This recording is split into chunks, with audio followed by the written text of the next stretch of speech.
Bonjour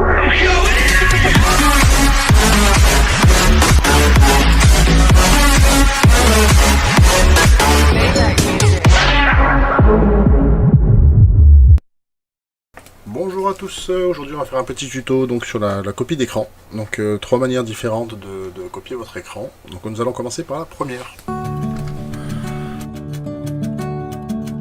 Donc la première consiste à tout simplement appuyer sur la touche impression écran.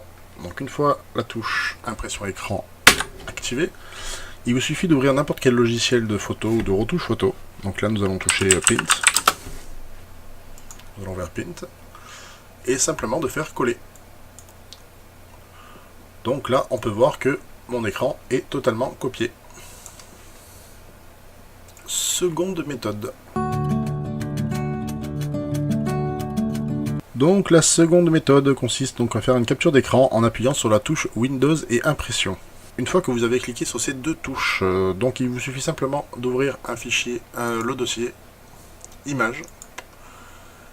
Et là, vous avez un dossier capture d'écran qui s'est créé. Donc il suffit de cliquer dessus et là, vous pouvez voir que votre capture d'écran a été effectuée avec succès. Troisième méthode. Donc celle-ci un peu plus complexe, mais un peu plus pratique. Donc imaginons que je ne veuille sauvegarder sur mon écran que le TIMI informatique. Donc je vais aller faire une recherche et cliquer Outils. Donc là, on peut voir que j'ai l'outil de capture d'écran. Donc c'est un programme donc, qui est installé avec Windows. Et là, j'ai différents modes.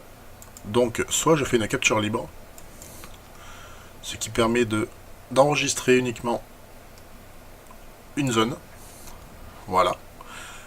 Donc là, il suffit simplement de cliquer sur enregistrer la capture pour la sauvegarder dans un dossier. Ensuite, vous avez le mode rectangulaire.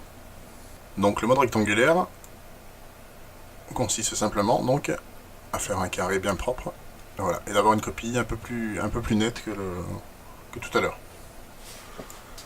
Et ensuite nous avons le mode fenêtre. Donc le mode fenêtre, lui, c'est plus quand vous avez plusieurs écrans. Donc lui, il va faire une copie uniquement d'un seul écran. Il vous permet de choisir l'écran voulu. Voilà, c'est tout pour aujourd'hui. Donc c'était un petit tuto rapide sur la copie d'écran, j'espère qu'il vous a plu. N'hésitez pas à laisser un petit commentaire et à vous abonner, ça fait toujours plaisir aussi de laisser un petit pouce bleu. À la prochaine!